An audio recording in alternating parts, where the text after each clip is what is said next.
Bismillahirrahmanirrahim. Assalamualaikum warahmatullahi wabarakatuh. Selamat malam, salam sejahtera bagi kita semuanya. Yang saya hormati seluruh Menteri Kabinet Kerja, seluruh Ketua Lembaga hadir di sini, Bapak Ketua MPR, Bapak Ketua DPD, seluruh pejabat TNI dan Polri, para pengusaha, dan tentu saja Ketua Persatuan Wartawan Indonesia PWI, Bapak Mardiono, beserta para insan pers, Dewan Pers, Serikat Perusahaan Pers, hadirin dan undangan yang berbahagia. Tadi saya sampai di bandara jam 4:30, masuk ke istana kira-kira jam 5:15, menerima tamu, mandi, maghrib, langsung berangkat. Saya takut. Ya, karena yang di Batam kemarin lolos. Betul-betul memang sulit mengatur waktu. Saat itu di Filipina, saya sudah wanti-wanti. Harus bisa datang, harus bisa datang. Ya, kita akan berencana. Ternyata meleset. Jadi hashtagnya dari kangen menjadi hashtag kecewa. Kecewa banget kan, saya dengar kecewa banget itu. Benar saya dengar, Pak, semuanya kecewa banget. Kecewa banget, betul. Baru kali ini, Hari Pers Nasional tidak dihadiri oleh Presiden. Waduh, saya juga langsung pegangan gini juga saya. Tapi bagaimana lagi? Jadi ini tadi langsung saya udah nggak berani lagi yang kedua. Saya bagi-bagi tugas dengan Pak JK. Pak JK, Bapak gantiin saya, Pak Wapres gantiin saya ke Malaysia. Saya pulang gantian. Ini begitu saya mendarat, Pak JK berangkat.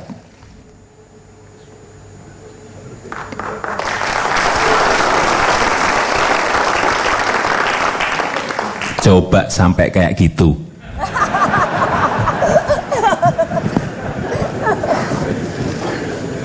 Benar. Untuk pers.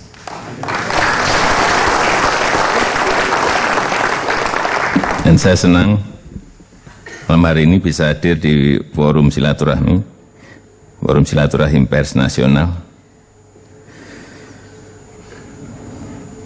Forum ini sangat penting bagi saya untuk mendengar pandangan dan tentu saja pemikiran dari insan pers.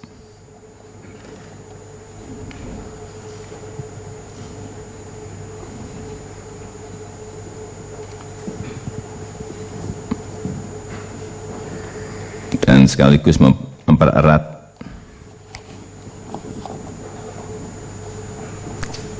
hubungan pemerintah dengan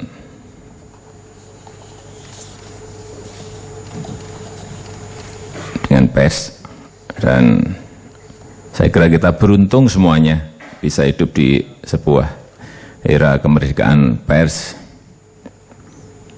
yang hampir setiap hari kita disuguhi opini, data, informasi yang sering juga baik, sering mendorong perdebatan, dan menurut saya memang perdebatan adalah bagian dari sebuah pendewasaan demokrasi. Tetapi kadang-kadang juga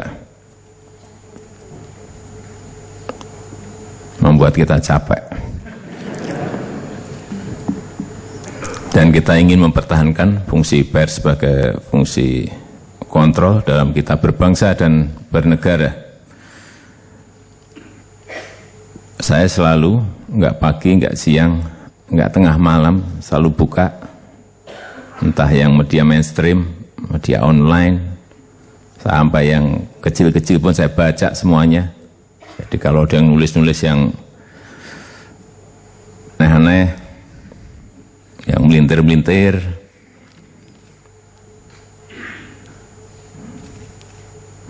ya saya baca semuanya. Saya makan semuanya pokoknya. Yang baik, yang buruk, yang enggak baik, semuanya saya serap. Karena apapun itu adalah fungsi kontrol. Jangan sampai kita kehilangan kontrol gara-gara kita tidak pernah mendengar. Saya juga menyadari memang setelah pelantikan itu memang harapan rakyat begitu sangat tinggi sekali. Saya tahu, saya sadar. Tetapi untuk mengirim sebuah program menjadi sebuah program yang real, itu juga memang butuh waktu. Ada yang menyampaikan, kalau saya ke kampung, saya ke desa, tapi memang banyak diberitakan oleh media kita. Ditanya saya, Pak, mana KIS? Kartu Indonesia Sehat. Mana KIP? Kartu Indonesia Pintar. Mana, Pak? Sudah 6 bulan. Belum saya terima, Pak. Saya sampaikan di lapangan. Saya dilantik Oktober. Nggak bisa kita menggunakan anggaran, dirubah pada pertengahan Januari.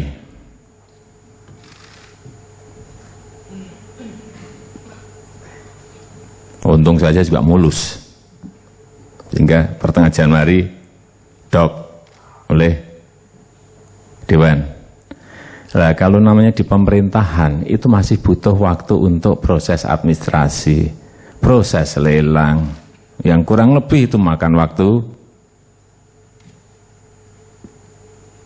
2-3 bulan.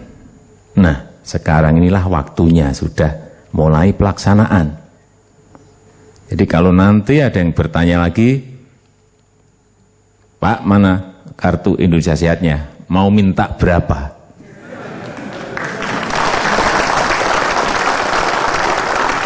Ya, karena kita siapkan 84 juta.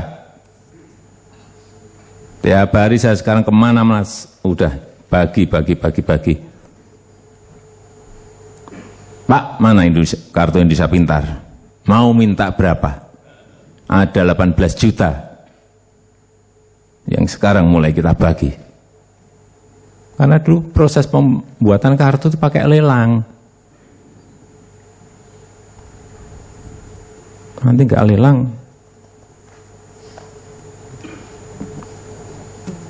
rame. Ini memang benar, rakyat menginginkan sesuatu yang konkret sekarang ini, sesuatu yang nyata dan dapat mereka rasakan. Pak, mana ngomong katanya mau buat jalan tol? Mana Pak? Memang baru proses lelang. Tapi lihat nanti sehari 2 hari ini.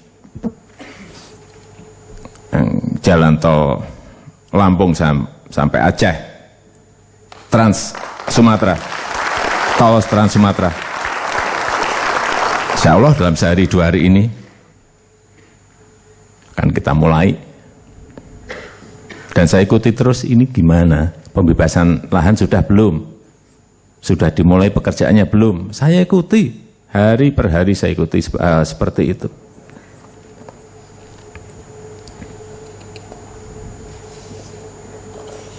Mungkin tol yang berhenti yang mana? Solo Kertosono juga, saya kira minggu ini insya Allah juga langsung mulai lagi. Perumahan-perumahan, rusun, juga minggu ini sudah mulai semuanya. Memang proses di pemerintahan seperti ini. Saya kira kalau yang sudah lama di pemerintahan tahu, Tapi memang masyarakat perlu penjelasan-penjelasan. Jadi, ya, tentu saja hasil yang diinginkan masyarakat memang belum bisa langsung terwujud semuanya, belum. Perlu waktu. Dan memang desain kebijakan kita kadang-kadang memang menyakitkan di depan, sakit di depan. Banyak yang menyampaikan ke saya, Bapak popularitasnya turun. Ya, saya tahu. Karena memang polisi-polisi kita di depan sakit semua. Tapi ingat, dan saya yakin insya Allah, lihat nanti 3, 4 tahun, 5 tahun yang akan datang. Kita akan fokus kerja di mana dan apa yang kita kerjakan, dilihat. Kalau kira-kira nggak betul, ya sudah, corek aja. Perlu waktu. Tapi kita memang perlu kerja keras. Dengan situasi tekanan ekonomi global, tekanan keuangan global yang seperti ini, ya memang kita harus banyak melompat.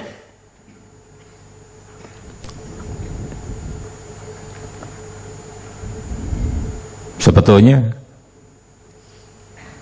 sudah banyak terobosan yang sudah kita putuskan, tapi memang banyak juga terobosannya yang menyakitkan. Ya itulah, kadang-kadang perubahan itu memang membutuhkan pil pahit, membutuhkan kesabaran, membutuhkan pengorbanan. Tapi keyakinan itu memang harus kita miliki. Kalau kita tidak punya rasa optimisme, tidak punya rasa percaya diri, tidak punya rasa kesabaran dan pengorbanan, ya suaranya kan seperti ini. Oleh sebab itu saya minta juga dari pers juga, bagaimana merubah pola pikir kita agar kita mempunyai rasa optimisme yang tinggi, mempunyai pemikiran yang selalu positif, bahwa ke depan negara ini akan menjadi sebuah negara yang lebih sejahtera, negara yang besar, yang dihormati, yang punya martabat.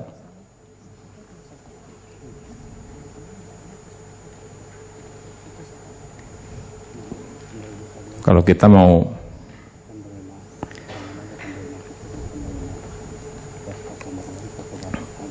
yang datar-datar saja, ya kita akan datar terus.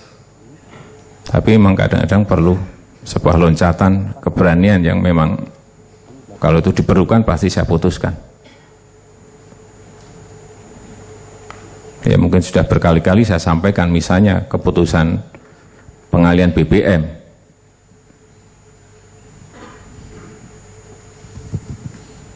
Bulan November, hanya 1 bulan setelah dilantik, ratusan orang mengingatkan saya untuk tidak melakukan itu.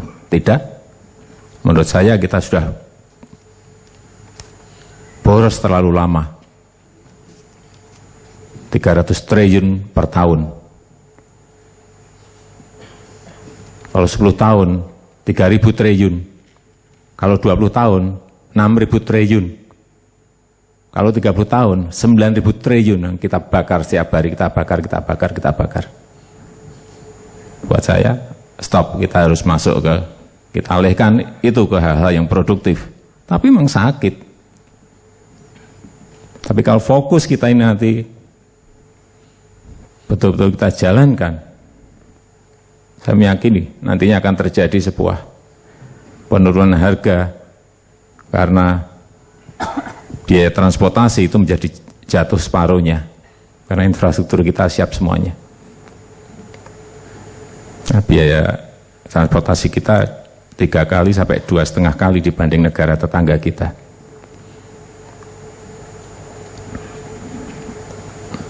Dan menurut saya juga tidak apa. Sekarang banyak kritik, sekarang banyak tulisan-tulisan pedas. Nggak apa-apa, buat saya seger-seger saja. Yang pedas ya kan kadang juga menyegarkan. Nggak apa-apa, tulis terus hal-hal yang seperti itu. Baik, buat saya baik. Artinya ada kontrol. Orang bekerja itu kan ada kontrol. Dalam manajemen pun nggak ada manajemen kontrol juga berbahaya. Saya terbuka. Dan saya yakin dengan kritik tersebut, program-program prioritas yang dikerjakan oleh pemerintah,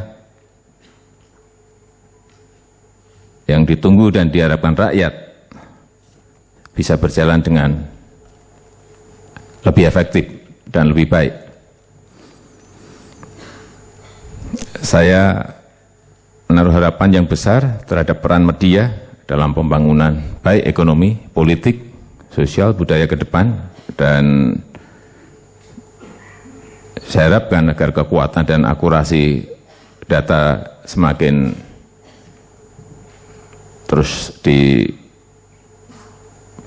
dalam hal pemberitaan. Saya juga berharap agar berita-berita media silahkan berisi kritik, tetapi juga hanya jangan kritik saja. Berikan juga saran-saran yang konstruktif, berikan solusinya.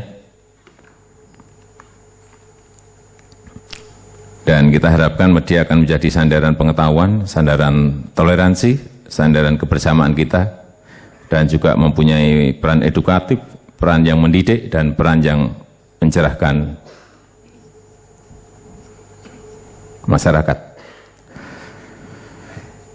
Dengan kata lain, saya berharap media akan menjadi sebuah cahaya, sebuah cahaya moralitas, dan itu untuk semua, untuk kemajuan bangsa dan negara. Terima kasih. Wassalamualaikum warahmatullahi wabarakatuh.